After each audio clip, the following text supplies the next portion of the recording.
Assalamualaikum warahmatullahi wabarakatuh.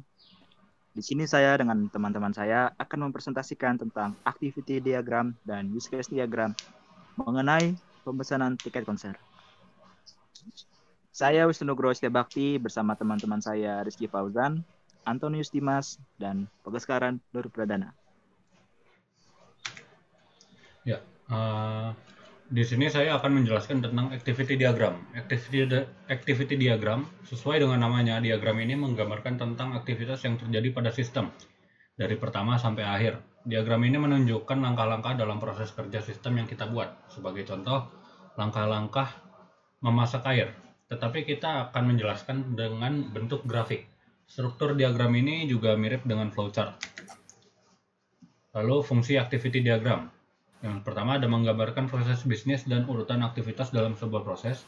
Yang kedua memperlihatkan urutan aktivitas proses pada sistem. Dan yang ketiga, activity diagram dibuat berdasarkan sebuah atau beberapa use case pada use case diagram.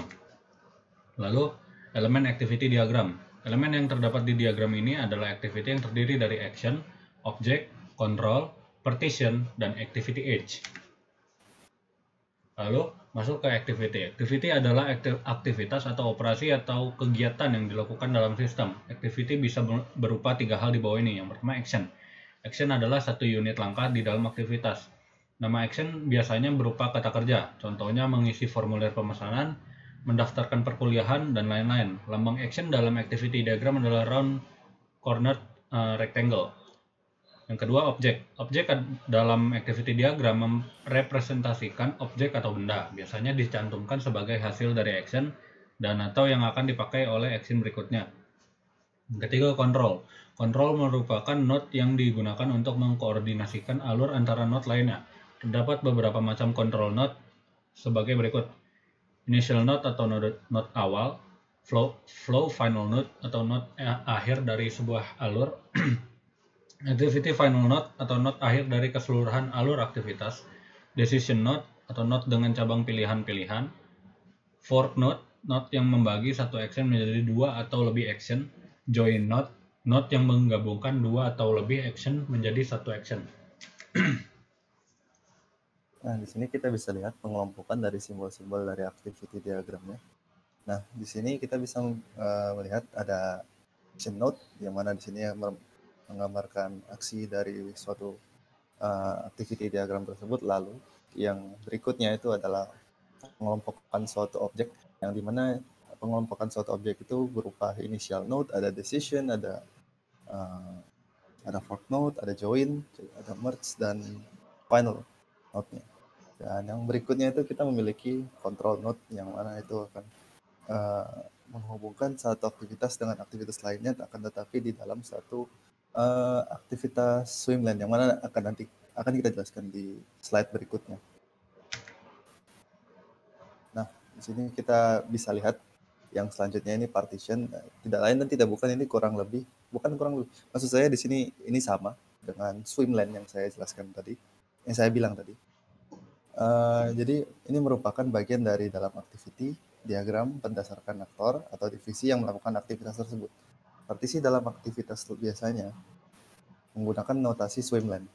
Jadi yang seperti saya sebut tadi, itu sama dengan swimlane yang berupa kotak atau setiap aktor divisi dalam aktivitas. Contoh activity diagram dengan swimlane-nya bisa kita lihat seperti ini. Dari swimlane-nya customer mengkonekkan aktivitasnya ke order department, yang mana ini akan menyambung menjadi satu aktivitas yang merujuk ke aktivitas yang lainnya. Nah, selanjutnya ada activity edge, adalah garis yang menghubungkan antar elemen dalam activity diagram. Lalu garis ini menunjukkan urutan pelaksanaan action atau kontrol dari dalam aktivitas tersebut. Nah, edge ini berupa garis berpanah untuk menunjukkan alur aktivitas yang dapat diberi nama sesuai kebutuhan. Contohnya dalam gambar berikut. Dari update order, menggabungkan aktivitas berikutnya dengan review order. Yang mana itu dalam garisnya itu kita sebut activity edge, kita bisa menambahkan satu detail untuk menggambarkan bahwasanya aktivitas sebelumnya telah dilakukan atau telah dilaksanakan dengan nama updated. Jadi data tersebut, data orderan tersebut sudah diupdate. Nah, selanjutnya. Nah, ini merupakan simbol-simbol dari activity diagram, yang mana basicnya, jadi kurang lebih seperti itu. Kita memiliki start point, end point, initial node, atau final node, seperti yang kita sebutkan tadi. Nah, di sini kita memiliki simbol activity untuk menggambarkan aktivitas apa saja yang di dalam activity diagram tersebut, baik itu dari swimlane 1, swimlane 2, dan swimlane 3. Itu akan kita bahas selanjutnya di simbol berikutnya, penjelasannya. Jadi selanjutnya itu ada fork, yang mana ini merupakan percabangan dari aktivitas-aktivitas tertentu. Mungkin ini bisa kita lihat di dalam activity diagram yang dalam aplikasi-aplikasi besar seperti verifying file misalnya. Jadi ketika fetching file, kita misalnya ingin mengambil data tersebut, kita verify, dia melakukan 2 tahap, verify dan confirm. Nah, jadi akan bercabang seperti itu, lalu akan menjoin kembali menjadi satu kesatuan ke bawahnya. Lalu selanjutnya itu ada join, penggabungan dari aktivitas dari yang telah dicabangkan. Setelah kita cabangkan, lalu kita gabungkan kembali menjadi satu aktivitas, seperti yang saya sebutkan tadi. Lalu di sini ada decision, yang mana decision itu merupakan suatu langkah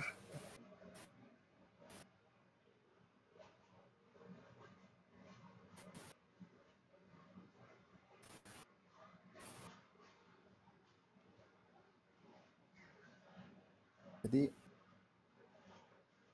halo? Iya, lanjut. Oh ya, jadi bisa kita bilang itu yes or no ketika program dihadapkan dari suatu permasalahan, apakah sebagai contoh file tersebut apakah benar atau tidak. Jika tidak, maka akan kembali ke aktivitas sebelumnya untuk melakukan rekonfirmasi ulang terhadap aktivitas tersebut. Lalu jika iya, maka aktivitas yang tadinya telah dilaksanakan dilanjutkan ke aktivitas berikutnya. Pilihan, jadi itu sebuah pilihan, decision untuk logika dari program, kurang lebih seperti itu.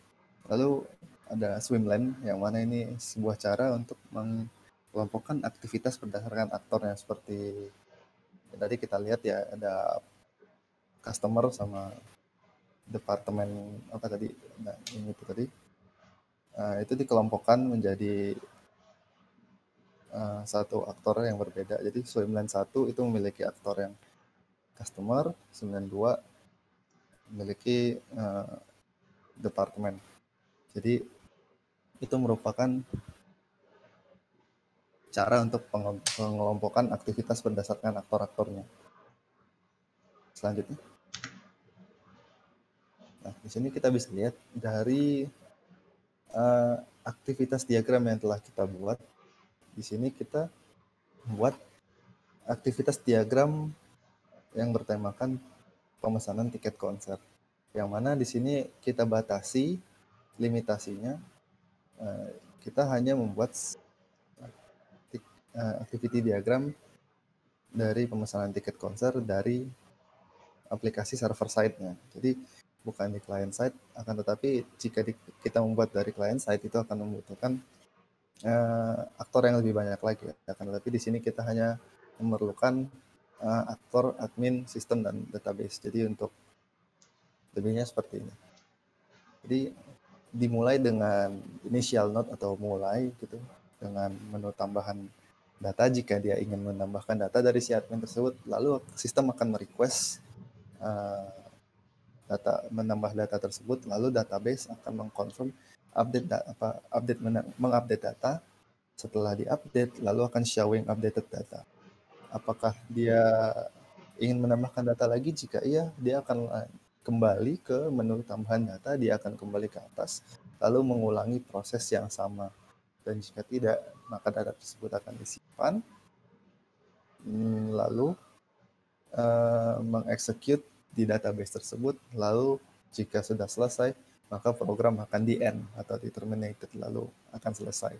Begitu juga dengan mengupdate data, hanya saja namanya yang berbeda, dari menu tambahan data menjadi menu update data. Dan juga ada alter, seperti yang kita ketahui, menu alter data itu bisa disebut sebagai mengedit datanya sedemikian rupa, mengubah nama atau apapun. Prosesnya sama, hanya saja nama yang berbeda. Akan tetapi untuk aktivitas dan swimlane-nya itu sama. Bisa lanjutkan. Nah, ini sketch diagram yang mana akan dilanjutkan oleh teman saya, Saudara Antonius Dimas, dipersilahkan. Ya, terima kasih. Jadi berikutnya sekarang saya akan menjelaskan tentang use case diagram. Jadi use case diagram itu adalah gambaran grafis dari beberapa atau semua aktor, use case, dan interaksi diantaranya yang memperkenalkan suatu sistem. Use case diagram tidak menjelaskan secara detail tentang penggunaan use case, tetapi hanya memberi gambaran singkat hubungan antara use case, aktor, dan sistem. Di dalam use case ini akan diketahui fungsi-fungsi apa saja yang berada pada sistem yang dibuat. Lanjut. Lalu elemen-elemen use case diagram. Yang pertama, aktor. Aktor itu berfungsi untuk menggambarkan seseorang atau sesuatu seperti perangkat atau sistem yang berhubungan dengan sistem.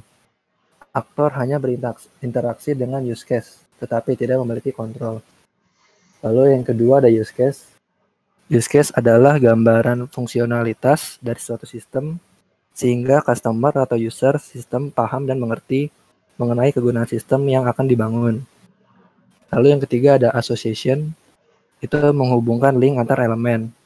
Dan yang terakhir ada include, yaitu kelakuan yang harus terpenuhi agar sebuah event dapat terjadi. Di mana pada kondisi ini sebuah use case adalah bagian dari use case lainnya.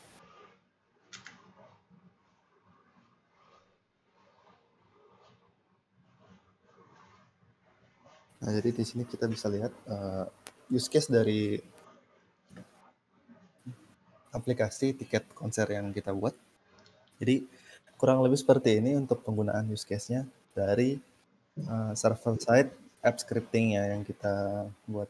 Jadi kita memiliki dua aktor yang mana itu admin dan supervisor. Nah, admin ini dapat melakukan login, begitu pula dengan supervisor. Mereka dapat login ke database untuk berbeda dengan supervisor hanya bisa melihat laporan tiket yang dilakukan oleh admin dan login. Lalu admin di sini banyak pekerjaannya, jadi dia dapat mengkerut data, yaitu create, read, update, dan delete data dari database tersebut sesuai dengan request yang diminta oleh supervisor ataupun klien. Lalu di sini dia dapat mengelola laporan tiket dari yang diminta, lalu dia dapat men-checking data tersebut untuk memverify data yang telah masuk atau yang akan masuk. Lalu si admin juga dapat mengelola laporan tiket yang seperti yang saya sebutkan tadi. Lanjut. Nah, demikian presentasi dari kita. Lebih dan kurang kami mohon maaf. Assalamualaikum warahmatullahi wabarakatuh.